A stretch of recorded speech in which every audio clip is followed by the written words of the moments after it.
podcast with me, Josh, and Lily. Hello.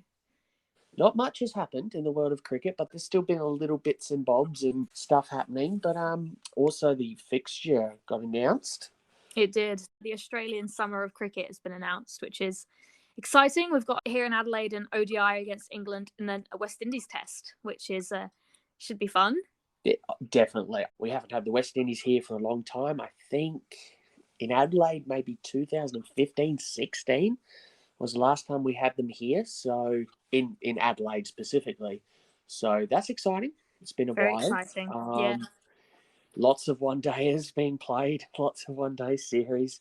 I'm kind of annoyed that they didn't make the West Indies series 3 test matches. Why have 2? Yeah. Make it 3 so you get a winner. Yeah. I mean... it's very weird. It's actually very weird how it's all been kind of figured out. Like, I don't quite understand. Yeah, because we got the World Cup here as well, which is going to be fantastic. So that will take up a chunk of our summer as well. And once again, very disappointed that we get no women's cricket here this summer, which is disappointing, but I see why they've gone to the places they have, but we'll still watch them. Yeah, it's Sydney and Canberra, I think, is where most of the games lie, which, quite disappointing that we don't get any games. But also in other cricket news, there has been quite a bit of controversy with the New Zealand women's contracts. Have you heard much about that? I have. Yeah. Yes, Amy Satterthwaite not getting a contract. No, and neither Leah Tahuhu or Frankie McKay. So, whoa! Yeah, that is 3 huge losses to the New Zealand setup. And I think Amy was the biggest shock because she's so good. And it's not like she's, been out of form. She's still so good. And for them to kind of take the younger option and contract loads of young kids pretty much it's not surprising, but it's quite disappointing to see the fact that these experienced players aren't getting the contracts, because as much as it is good that these young girls are getting contracts, what about a World Cup? They're going to go straight into a World Cup with such a young team. What's going to happen? I didn't know about Leah Tahuhu and Frankie McKay getting no contract. That is a shock as well. Well, yes, of course, I understand about going to the young generation and which is the future of cricket, and getting them like games in hand and getting them experience. But what about the experience to help them? Yeah. You need a balance of good, talented young cricketers and maybe 5 or 6 experienced leaders to really show them around and show them the ropes and stuff. So, wow, Tahuhu going as well. That's a big surprise. And Frankie, she was a talent too. It'll be very interesting to see what New Zealand cricket do. And look, I'm going to be paying even closer attention now to see just, what batting lineup they choose and what bowling lineup they choose. I'll be super interested into that. Yes. But that means 100%. Hopefully we will get Amy back down here in the WBBL. I will definitely see Amy and Leah back playing for the Renegades, I assume, and if not, a different team. So hopefully the Strikers. Oh my gosh. Having those 2 in the Strikers, that would be amazing. But yeah, that's the New Zealand stuff. And then also quickly, we have the Women's T20 Challenge, it is called, because it's technically not an IPL. We won't even go into depth right now about why there's no women's IPL, because there's no reason. It'll happen. It'll happen. It's gaining ground, I think. Yes, I think it just should happen already. But anyway, yes. There has been, it's a very strange how this is set out, actually, because there's 3 teams, 4 games. I just think it's bizarre. I think it's really bizarre how this works out. But there was a couple of internationals who went over, each team versus each other once. The first game was Supernovas versus Trailblazers. Supernovas won by 49 runs. Then it was Supernovas versus Velocity, and Velocity won by 7 wickets. Yep. And then it was the Trailblazers versus Velocity, which Trailblazers won by 16 runs. And then it was the grand final, which was Supernovas versus Velocity, and Supernovas won by 4 runs. So right down to the wire there. But to be fair, I didn't pay too much attention to it because it was not very good timing for us. No, But no, it's terrible timing. yeah, I woke up and I checked the score for each game. But it was good to see those internationals go over, like Kate Cross and Sophie Eccleston, and see Alana King play as well was really good. And I know she did quite well Yes. for the Supernovas. So good to see Alana King in some IPL, well, not IPL action. But hopefully we can see her when the women's IPL actually does start. Yes, fingers crossed. Alana's going to be very good for a number of years, so she'll be in the IPL, women's IPL, when it starts. Yeah, so that was the women's IPL, very short and sweet and literally over and within a couple of days. But should we move on to our guest? Yes. So we spoke to Naomi Stalenberg, who is now a Tassie Tiger and a Hobart Hurricanes player, but she had been for a long time before that a New South Wales Breaker and a Sydney Thunder player. So she made the move over in 2020, packed up all her things, went over to Tassie. And yeah, we talked to her about what the move was like, what it's like to play in a Sydney derby, which is, I think, a question that a lot of people have, like, what is the rivalry like? So I think it was really good to hear her talk about that, actually, to see how intense it actually was. No, it was good to also hear about her move down from somewhere as different as New South Wales, with such a winning culture, and how big the move was, and moving from a busy place like Sydney to not as busy to Hobart. So I think it was definitely a refresher, and a good refresher for her cricket career to make that move. And she had a good season. She had a good season with the bat. Very handy. Yeah, for sure. And I mean, look, we also spoke to her about what the experience was like winning this WNCL season that just happened. So yeah, it was really good to hear her talk about the team and what they've been planning ahead of the season and what they're hoping and how they're hoping to go back to back. So enjoy our interview with Naomi Stalenberg. King in, throws it up, Stalenberg down the crease and lofting high and handsomely over mid-on, and that's 6. What a shot from Stalenberg. Welcome. Thank you very much for joining us. Could you just start off by talking to us a little bit about where you are at the moment and what you've been up to in terms of cricket? I'm in Hobart, play for Tasmania, and we're currently in off season, so not a whole lot of cricket to be happening, which is pretty consistent around the country. A lot of the cricketers have this time of year off, and then we get straight back into it come the start of June. Probably for most people. So it's actually nice to put the feet up and enjoy some me time, family time, and focus on some other things in life as well. So yeah, it's been quite nice last little while. So yeah. Yeah, it's been a pretty hectic cricket season over the past couple of years with COVID and bubbles and travelling. So it must be really nice to just have some time where you're home, just not having to worry about too much quarantine and all that kind of stuff.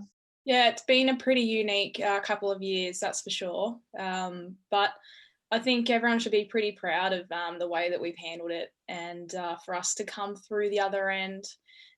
Cricket's still moving quite strong, and yeah, it's hopefully things get back to normal the coming season. So everything's starting to feel a little bit more like it used to, and yeah, hopefully free-flowing travel throughout the country will mean that, you know, we have a pretty normal cricket season to come, and yeah, hopefully rescheduling isn't really a thing of the future, it's more a thing of the past. So yeah, hopefully, with fingers crossed. Yeah, absolutely. And I mean, the WBBL season that just went before that kind of felt a bit more normal, didn't it? Because that was before the second wave of COVID kind of hit. So that was still being able to go to some states. I know you didn't come to Adelaide, but that was still a bit more normal than it was the past couple of years. But then WNCL was still a bit affected by the COVID. So how was the WBBL kind of being able to travel and being able to kind of be a bit more free?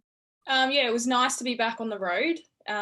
It was a little bit tough for us, even though we were in our home state for the first 2 weeks, but we did spend a week up in Lonnie playing a few games up there. So we kind of went from Launceston and then straight onto the road. We headed to Perth and then we went to Mackay.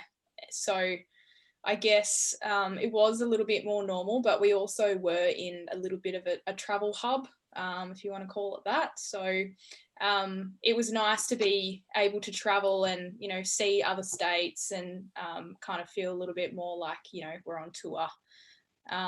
So I'm really looking forward to hopefully us being able to just, you know, fly in, fly out like we have in the past, and also spend some time at home in between our rounds, which would be really nice. And I think what we've probably been missing the most is being able to connect with fans. That fan engagement has been probably the hardest thing. We want to build a pretty positive brand of cricket. It's a bit hard to do that when you actually can't come in contact with people, and you're on the road, but you're not really allowed to, you know, communicate and, you know, have photos, sign things. It was a little bit inconsistent last year, even though it seemed quite normal. But I think the fan interaction is something that I'll be looking forward to mostly going into next season, and continue to you know, push women's cricket in here in Tasmania. So yeah, we're moving in the right direction, and hopefully, yeah, everything's going to be normal come, you know, September, October. Yeah, definitely getting some signatures and some photos. It was weird. It puts a bit of a gap between us players and the fans, and I can't say I really enjoyed it. But it's nice that we could have fans at the games, though. That was certainly a plus. It was a bit weird 2 seasons ago being at some of the grounds in Sydney, not exactly having many people.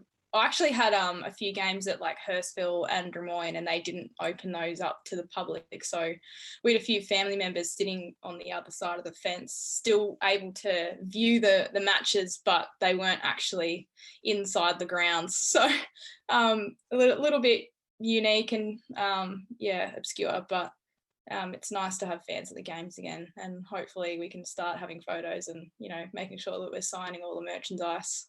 That would be great. I can't wait for it to get back some more. Yeah. Is it really different as a player playing in front of barely anyone and then, example, like 10,000 people? How different is it?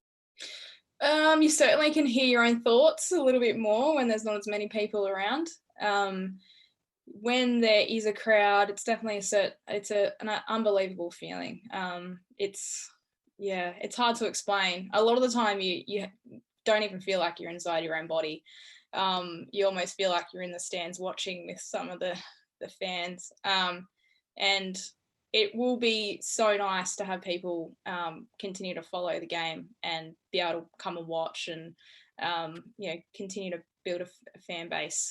When you do walk on the field and you've got people there to watch you play, it's an incredible feeling. A lot of people touch on it. It's so hard to explain, but yeah, it's just a really nice feeling, that's for sure.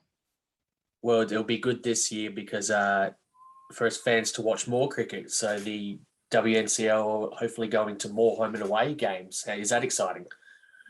Yeah, I think that's an incredible move by Cricket Australia and the ACA to be pushing for a full home and away series for WNCL. I think we've been pushing for more cricket, particularly in the last 2 or 3 years. It's nice for them to value one-day cricket. I think there's been a big focus on T20 cricket in probably the last 5 or 6 years, and for one-day cricket to really hold its value, and for us women to be out playing more games of quality cricket, I think that's really exciting, and it's really promising for some young cricketers who are able to play more cricket and put their skills to test. And I'm really excited. I can't wait. It's just nice to know that we are playing more games and we're moving in the right direction. Do you hope that this kind of moves to maybe some 4-day cricket for the women in the future? I think there's been a lot of talk about the longer form, particularly with the fact that, international teams are going on to play at least one test each series. I think it's going to be certainly on the cards. Our biggest focus as the playing group was to get the 12 games. We really wanted to value one-day cricket firstly, and then I think they may integrate some longer form cricket in the future. For us as players, I don't think that's the biggest focus, but it'll be definitely exciting to have a chance to play that kind of cricket in the future. And I think it'll be really good for the women's game to progress in that direction, especially if it means preparing for the international stage as well. Oh yeah, I'm looking forward to, hopefully, because I'm an SA fan, hopefully I get to see the squad play everyone instead of, like, say you guys are playing or play 3 games against Tasmania in Tassie and we won't get to see it. So I'm excited for that. Yeah, it'll be amazing. Yeah, should be pretty good. Hopefully they can tie it into some of our seasons that we do spend, a week on the road, and that means that we play a couple of 1-days and then maybe a 2-day or a 3-dayer. And that means more days playing cricket. It also means investment in the women's game, and it means that we're not just training all the time. We're actually playing cricket, which is what we really want to do. It's what we're, that's basically what we're training for. It's to play, and then we just don't really have that just yet. But very promising having 12 games this year. Definitely. And the more cricket, the better. I'm sure just everyone just wants to play. Yeah, absolutely. Like, we down here in Tassie, we live stream our club cricket, and there's people who are watching our club cricket on Frogbox. Like, my mum back in Sydney, she loves it. Every Sunday she's at least gets to, she's not down here in Hobart. She can chuck it on the TV and she still watches me play. So it's it's nice with all the outlets that we have now that we are able to view more content, more games, and a lot of the clubs are facilitating it. So yeah, I think that's definitely a positive part of the way that we're moving into the future. I definitely need to get my club onto it. Frogbox is a good thing. Yeah, absolutely. Now we will talk a bit more about the WNCL, but we will talk about that in a little bit, save it for last. But can you take us right back to the very beginning and talk to us a bit about how you first started playing cricket? Well, I grew up in Western Sydney. I just went to a small primary school, always playing sport when I was younger. Started playing soccer when I was 6. My brother also, he played a lot of other sports, but he then decided to play cricket. And then after a year, I used to go and watch him play and stuff. And then the year after, I, decided to sign up. I was the only girl in a boys team. So yeah, that was probably a bit of a transition for me, but probably more so for the boys. They'd all grown up together playing, and then all of a sudden there was a girl in their team. So yeah, signed up for the under 10s and played all the way through my childhood, basically. Played in the boys team for I think like 3 or 4 years. Tried out for the Hawkesbury girls rep team when I was about 9 or 10. And that was my first kind of exposure to playing in an all-girls cricket team. That was really fun playing with the Hawkesbury. After that, I really loved soccer, but I didn't want to kind of move away from cricket. So I think I had a year off when I was probably about 12 from cricket, and I just played soccer. But then I pretty much missed it, so I rejoined the year after. So I then went and tried out for some rep teams, like it was called back then the Emerging Breakers for the New South Wales pathway, and I was basically just in like training squads up until I was 12, 13, 14, and then when I was 14 I made the under 15s girls state team for New South Wales. So that was kind of the first little bit of my journey. From then I played Premier cricket for the Campbelltown Ghosts. Pretty much played under 18s, that's called Brewer Shield in New South Wales. And then continued to be in the training squads with the Emerging Breakers. The under 17s was the following year, and I actually didn't make the team. We had a really strong age group. It was back when they had 15s, 17s and 19s. So I was a little bit too young, probably not very good at that point in time. There's a lot of good players who are still around now. The likes of Matilda Carmichael, Katie Mack, Sammy Jo Johnson. There's some very good players who were around then.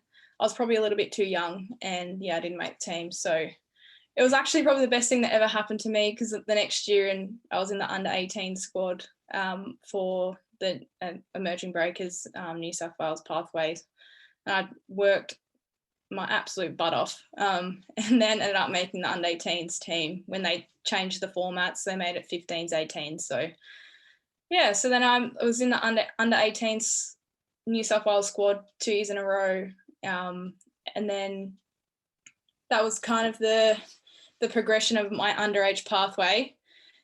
It was at a time when New South Wales had a very strong New South Wales team, and they also had, I think, 8 players in the Australian team as well. So when I was 18, there was no opportunity to really snag a New South Wales contract. So and I'd already finished school, didn't really know what I wanted to do with my life at that point. Like, who does know what they want to do when they're 18?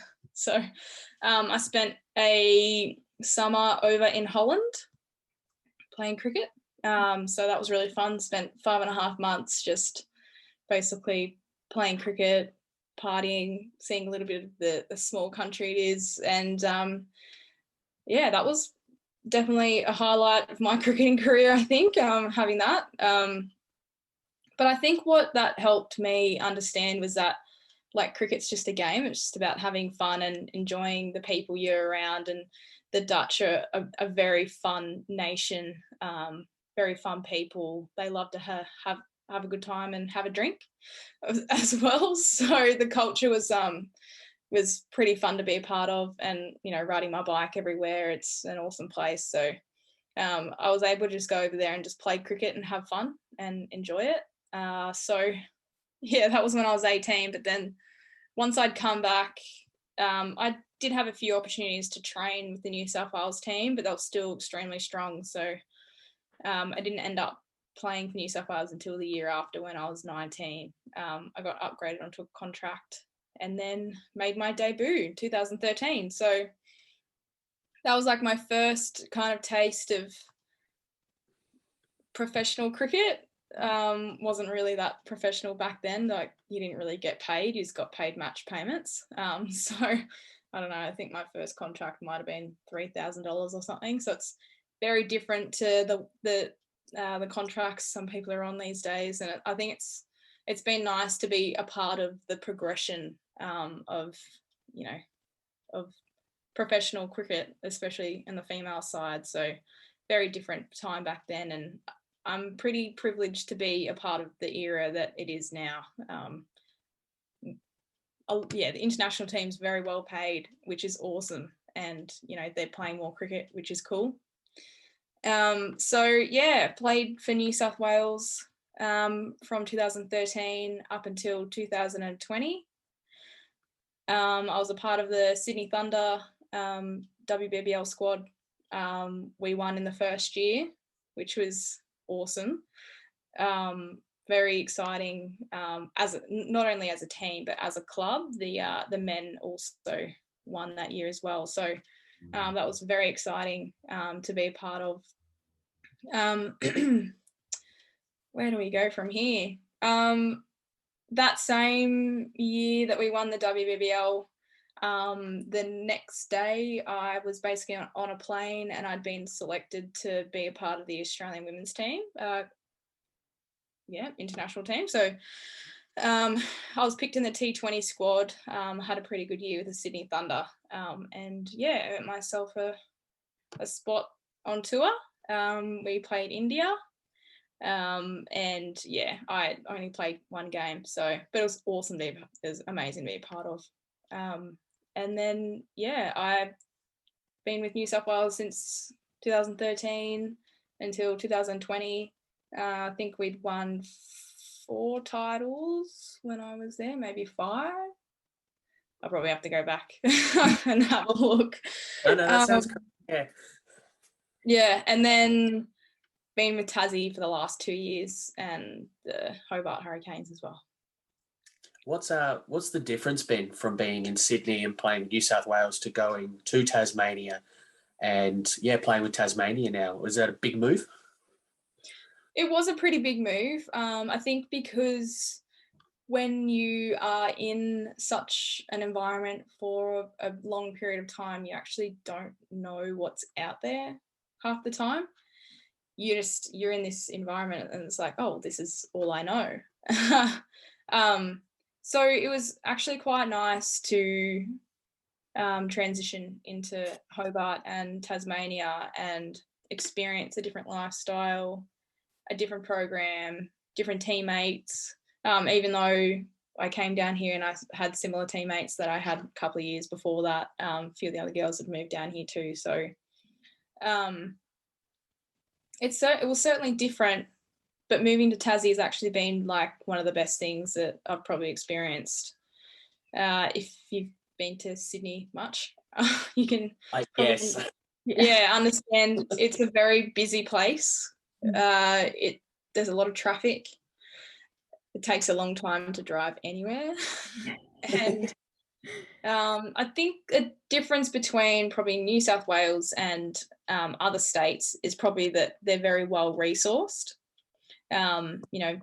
They pride themselves on their program and their facilities and, having, copious amounts of staff members and that kind of thing. Whereas other states may not have as much money, not as many resources. But I think that's where we probably learn the most, not having, everything on a platter. And I think our program is actually in a really good spot. We have some really great people on our staff roster, and we also have some very, very good players in our program now. They've obviously recruited very well for the Tasmanian team, and I'm just lucky enough to be a part of it. Yeah, it is a very, well, as we know, it is a very strong team. That's evident from the WNCL just passed. But you mentioned before about being a part of the Thunder for the first WBBL season. Now, the men's one had been going a couple of years before the WBBL started, so you may have had a bit of an idea of what it was about. But what were your initial thoughts going into a brand new tournament? Were you kind of like, is it going to even work? Are people going to like it? What was the thought process there? I think like you said, the men's competition had already been going for a little bit, so we did have the opportunity to kind of look at that and think that, well, the men have been successful, why can't we be successful as well? And I think the fan base for the men's competition certainly helped the girls kick off. So that was quite positive for us, and I think for some people who were able to have a connection with the clubs already, I guess it was always going to be quite new, quite shiny, not really sure what was going to happen. The first year was quite messy. No one really knew what to expect, and we also experienced some unique situations in terms of, playing 2 games on one day at 2 different locations, 2 different grounds, and it's we've just gotten off the field, we need to pack our bags, and we're going, from AB Field to the Gabba. So there was so many teething issues in that first year, but no one really cared because we were all just this is amazing. We get to play on some of the best grounds in the country. We're on the road. We're playing more cricket. We're playing T20 cricket, and everyone just had an absolute ball. I guess we had no expectations, and that's probably what made it so fun. And being with the Sydney Thunder, we were, I think, dubbed to come second before the competition. Seventh before the competition had even started, and we went on to win it. So I think it's experiences like that I always cherish, because you just find yourself, on this journey with other people who are just having the best time of their lives. And you just think back and you're like, well, I'm never going to be, on the MCG playing in the first WBBL final ever again. So it was an unbelievable experience. And like you said, you've been there for the whole thing throughout all the years of it so far. So you really have been able to see it change over time. So what are maybe some aspects that you think within the WBBL that have really changed in a positive way? And then also maybe some aspects that have changed maybe in a step backwards to progress women's cricket, if there are any? I think back from when we first started out in the WBBL to now, the step in the right direction has definitely been professionalising the women's game. And, you know, we're all training more, we're playing more, and I'd say the programs around the country have been so impressive that it's a really hard competition to be playing in now, and you're always constantly under pressure, being challenged. You know, everyone is getting better every single year. They're finding ways to win. They're finding ways to play their best cricket, and you always need to be a step ahead of your opposition. And like that's probably been like the hardest thing moving into the future is we're playing better cricket every single year, and you always have to be learning and finding ways to be better, to be stronger, to bowl faster, hit the ball harder, hit the ball further.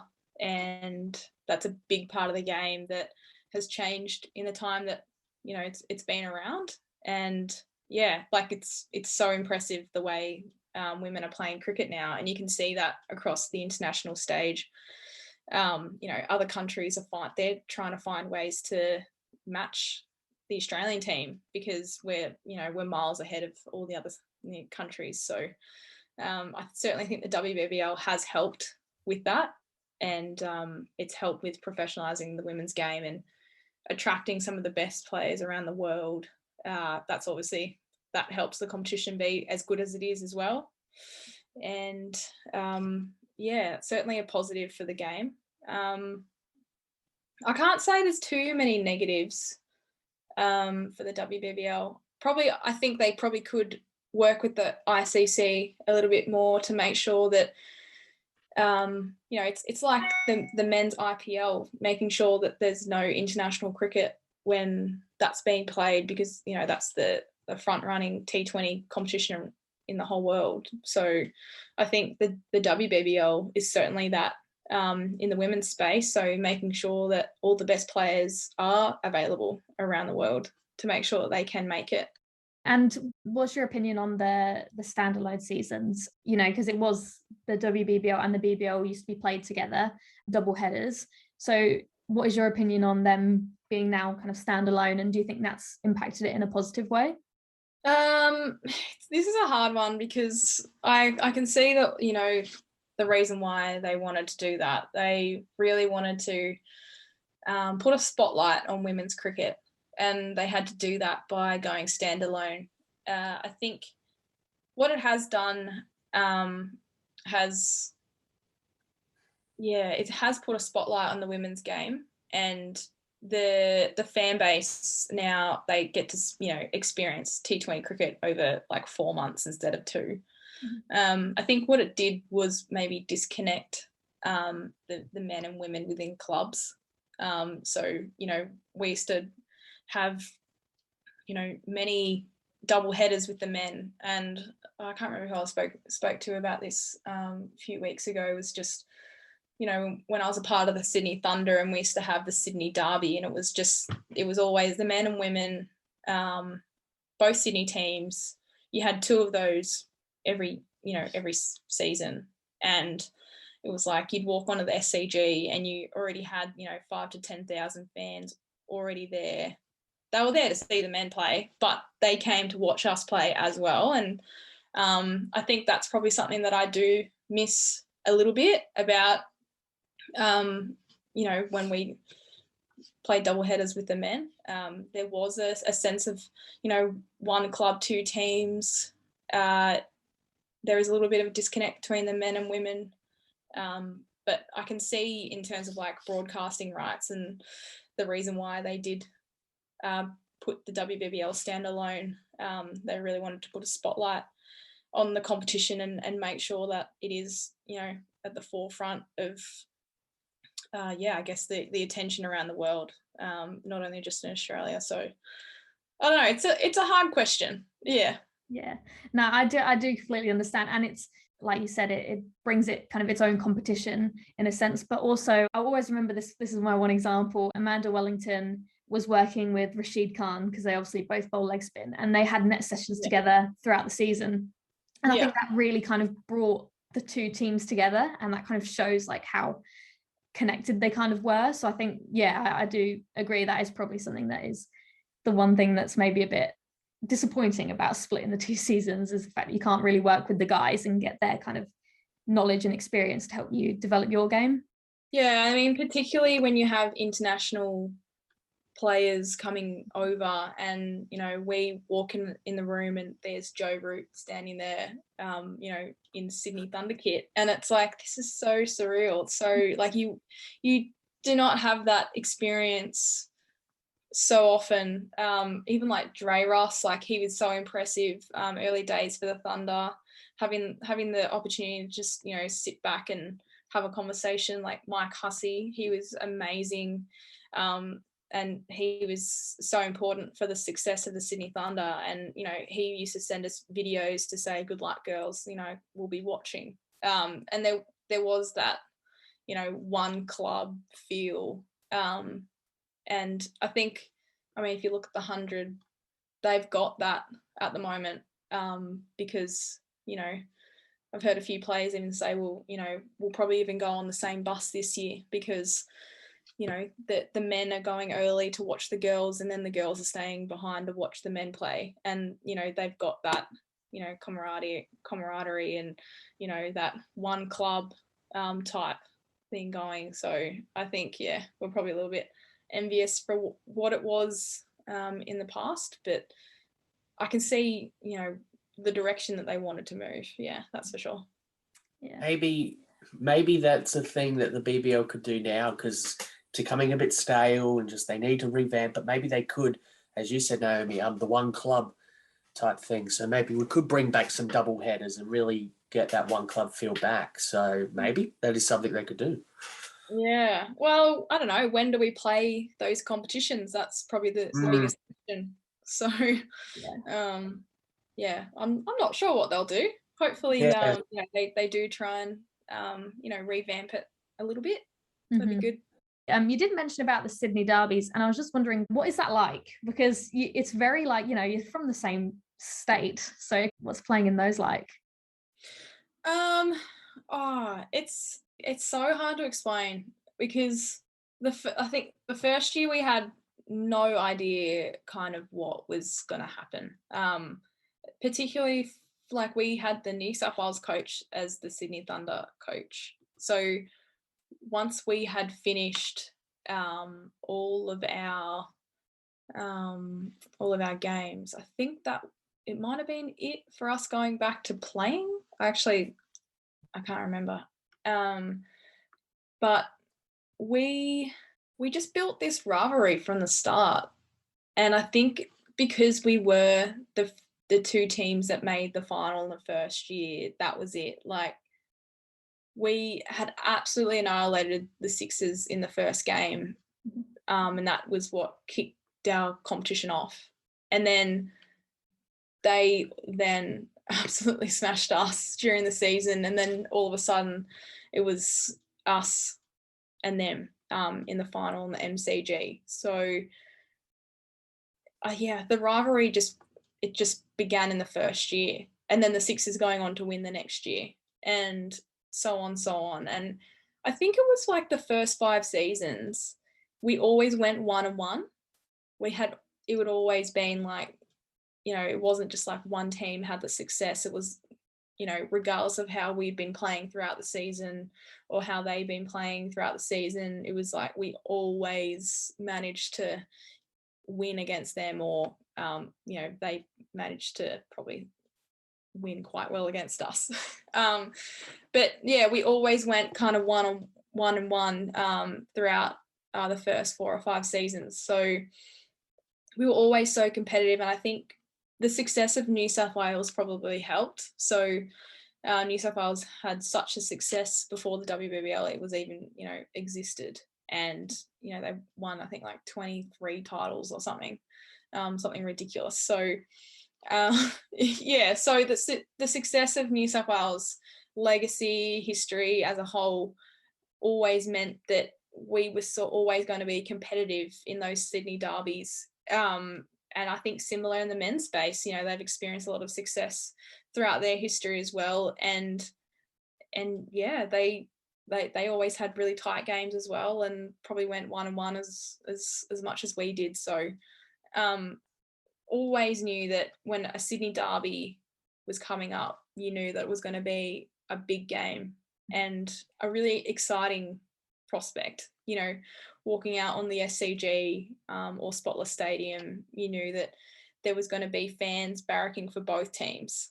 And I think that was probably so important for the progression of cricket as a whole, and, you know, building a fan base for both teams, was that, you know, being in Sydney, all fans could attend and they could, you know, barrack for their team. And I think that was pretty awesome to be a part of. And yeah, it was a nice feeling, certainly a nice feeling. It was a real dominant period, like you said, with New South Wales as well. So splitting into two teams for cricket, because you guys won, I think, also 11 WNCL titles in a row. Yeah, it's just such a dominant team. And just to split into two teams, it was just like, wow, what's going to happen? Yeah, I don't even know how they split the teams at the start. We weren't a part of it. We basically just said, you know, a lot of the time it was like, I think a few people might have been offered a team, like a contract from both teams, and then they had to choose. And then there was a few people who were just like, this is your contract, this is who you're playing for. So yeah. Did you ever see yourself pink or magenta? I don't think so, no. No, more lime green. It was lime green. Afterwards, then when it was kind of WNCL season, you were all back together again. So was it ever like bragging rights or anything like that, where you're like, oh, I got you out, or we beat you, even though you're still playing the same team?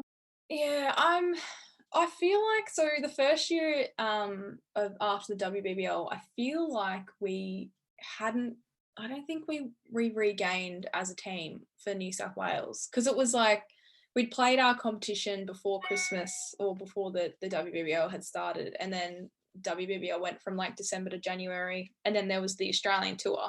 Mm-hmm. So I think people just had time off, and then like that was pretty much the season done from memory. But there were times when we did have to play WBBL and then come back and play for New South Wales all together, and it was a little bit uncomfortable at times. Particularly, you know, a few of the Sixers players, you know, very strong-minded, very big personalities, and then a big part of the New South Wales team still. So it was a little bit awkward at times, a little bit uncomfortable, but we were still quite successful for New South Wales. And I think someone like an Alex Blackwell was good in that sense. You know, she was a very fun-loving, non-judgmental character, and she always found a way to connect with people, and she always, you know, wasn't afraid to have a conversation about, you know, something that, you know, she felt like she needed to have sorted. So when it came to captaining the New South Wales team coming back from the WBBL, she always made sure that, you know, we were all on the right track, and all, you know, on the same page, and we all wanted to contribute to the same team goals. So I think she was a big person in that sense. And yeah, once she had retired, maybe things were a little bit different, but yeah, pretty lucky to have someone like her around the group at that period of time.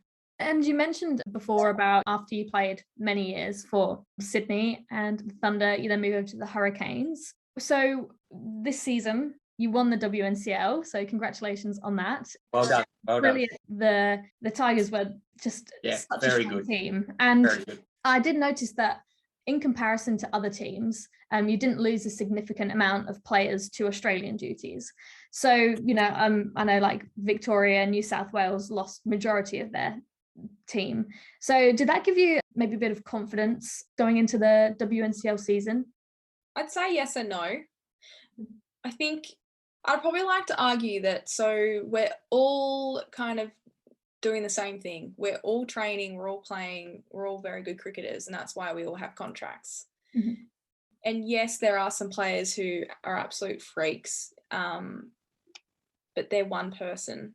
And I'm a firm believer that, if you do the right things for the team, you have a really good game plan and you have really good playing KPIs that you can come up against any opposition and be successful, which I think that's what Tassie did really well. We had good KPIs and we all played as a team for majority of the competition, and that's why we went all the way.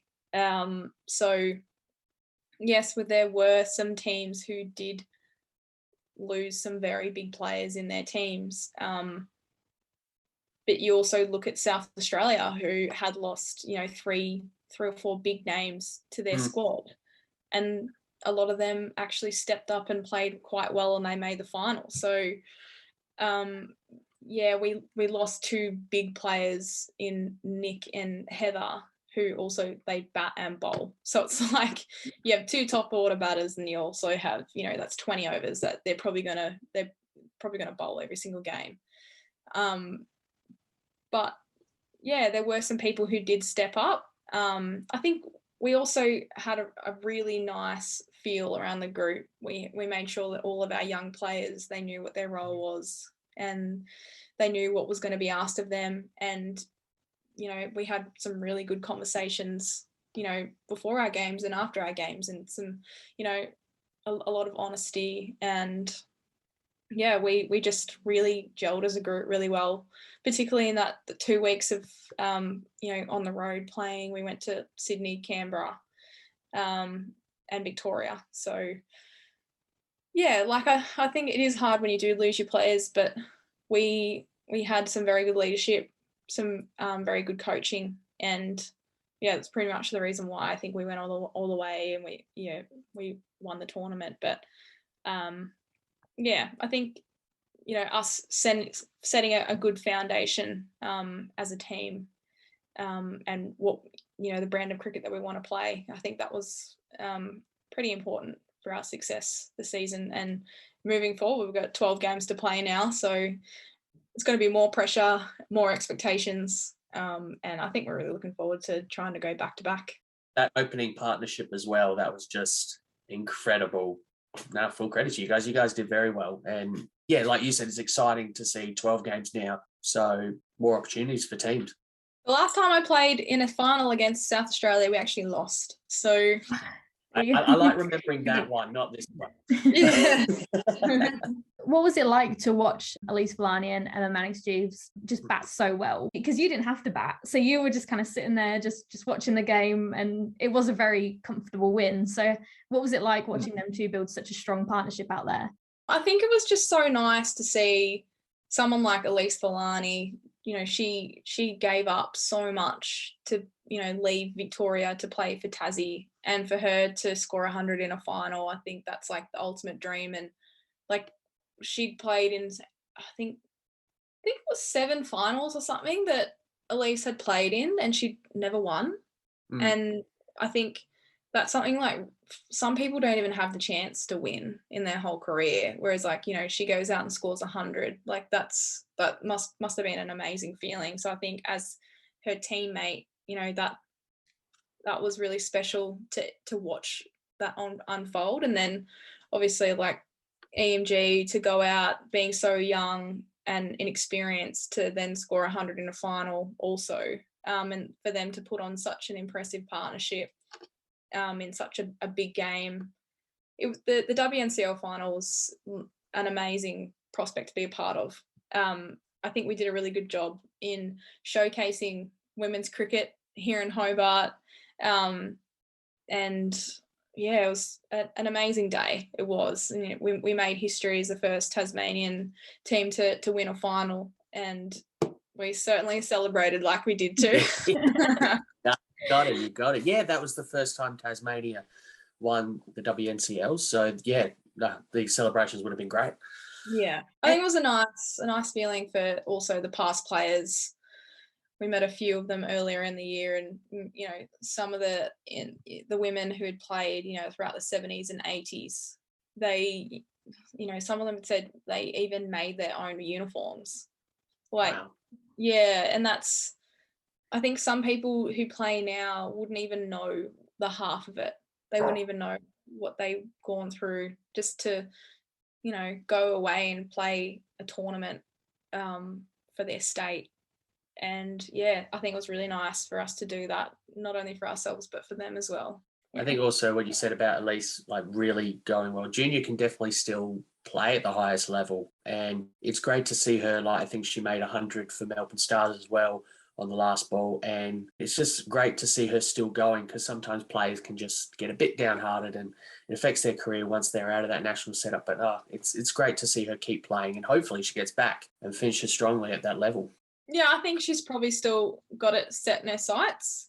I think it was a pretty big transition moving down to Tassie, and I think it was really special for her to have success. And yeah, she's an absolute freak with the bat. I think she definitely should still be playing for Australia. It's just when and where, basically.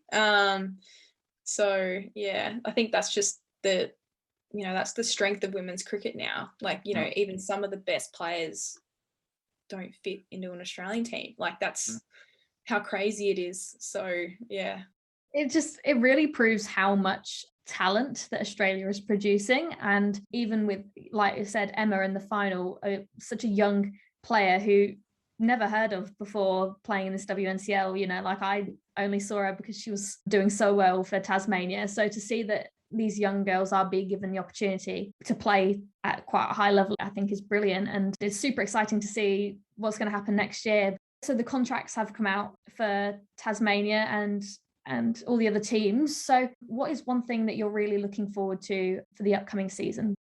I'm really excited to see some of the young and upcoming pace bowlers going around. Where I think every year each state is like really looking for like their next extreme express quick bowler. So I'm really excited to see, who maybe the next Darcy Brown's going to be. Hopefully they come out of the woodwork this season. I think that would be really cool. It's going to be very exciting, yeah.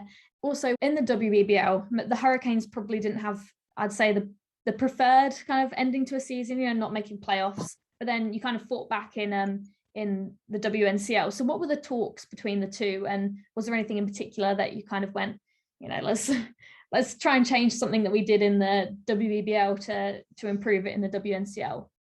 Yeah, I think what was important going into the WNCL competition after the WBBL, I think personnel is a big, factor to success. Obviously, having the most talented team, that does help with success. But obviously, our game plan was the biggest thing for us, and I think there was a lot of research that went into the into the success of the competition in the past, and what will contribute to wins moving forward. So there was a lot of research and a lot of stats that came out of the conversations, and that's what contributed to what our game plan looked like and how successful our team was throughout the year. So, it might have been, how many times do we need to hit the stumps? How many times do we need to close out? Or, how many bowling partnerships do we need? How big of a partnership with the bat do we need? Does that make sense? Like, it's all these different things that, contribute to a game of cricket, because, they ebb and flow so much that, you actually can't predict what's going to happen in a game either. So you almost can, by having good foundations as a team, to know that, you're all on the same page. This is what we're trying to achieve together. Because it can be an individual sport at times, but a lot of the time you are all working together to try and achieve the same thing. Yeah, definitely, yeah. Well, it's going to be super exciting because it's such a strong team, and it's relatively similar as to what it was. So it's going to be super exciting to see what happens in the next upcoming seasons for Tasmania. But who is your favourite teammate that you've ever played with, and why? Favourite teammate? I think Rachel Priest was always up there. She's not going to be with Tassie this year, and I'm pretty sad about that. But she was kind of that one person who could go out and give it a good crack every single game, and could always trust her to have a drink after the game as well and enjoy a good chat. Maybe a good night on the town. But yeah, she's probably up there. Maybe Renee Farrell as well for New South Wales. She was always quite good too. I think you're always going to come across, that one person who, you really enjoy being around and really enjoy playing with, and you enjoy seeing them be successful on the cricket field. It looks like, as well as being a very super talented team, the Tasmanian group does look like so much fun. Like, there's some characters in the group who just look like, just on and off the field, just look brilliant to play with. But what is your favourite cricket memory? Favourite cricket memory? I think for me personally, I played in a tour match against England at Blacktown. So it was a 3-day match. They were preparing for the Ashes. So I was in the CA11 playing against the English full strength side. And I went on to score 100. So, yeah. Very nice. Yeah, that was a few years ago now. But certainly probably one of my fondest memories was to be able to, face Catherine Brunt, Nat Sivar, and your Shrubsole, and to be able to score 100 against that kind of bowling attack. Sophia Eccleston, also quite talented, obviously. So yeah, it was pretty awesome. That's amazing. I would be terrified with Catherine Brunt steaming into me with just to I'd just be like, here's the stumps right here. Go on. Yeah, you can be pretty silly on a day, can't you? Yeah. So we like to finish off our interviews by just doing some this or that quick fire questions. So Josh, you can take over. All right, here we go. So this or that's for today are T20 or Test cricket? I love watching Test cricket. Okay. Cool. Yeah. Juice or orange juice? Orange.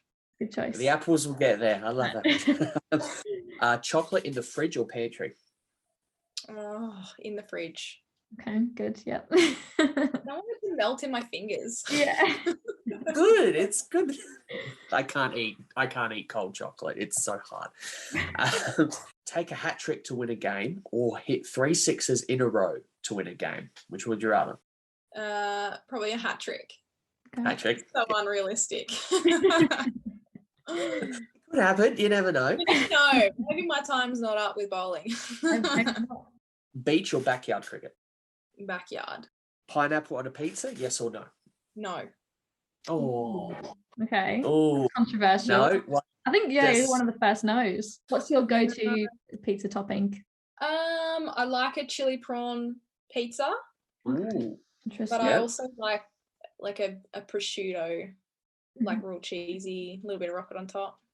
Oh, fancy. Yeah. That's pretty good. I think I'm a bit of a pizza snob. Like, I don't eat pizza a whole lot, but when I'm eating pizza, I want it to be like top notch. Yeah, like, you just don't go the cheese and ham. You just I want it good. I want it special. Yeah, that's good. Quality, good quality pizzas. Dogs or cats? Dogs. Oh, yeah. And the last one is SCG or Bloodstone? Oh, Blunston. Okay. Yeah. The fortress. It is a bit of a fortress now. It's not I love the SCG though. Did you watch the cricket when it went down to Tasmania, the test? Yeah. Yeah, absolutely. I was there for the first day. Yeah, awesome. Actually, they had walked out and they were all lined up, and then I think there was a welcome to country, and I was like standing there and I was like, I got a tear in my eye. I was like, this is so cool. Yeah. But yeah, no, that was great. All the best with all your upcoming cricket. I'm sure we'll see you around. Hopefully the Tasmanian team can get around to South Australia. Yeah. Hopefully Adelaide. That'd be great. That'd be awesome. I love going to Adelaide.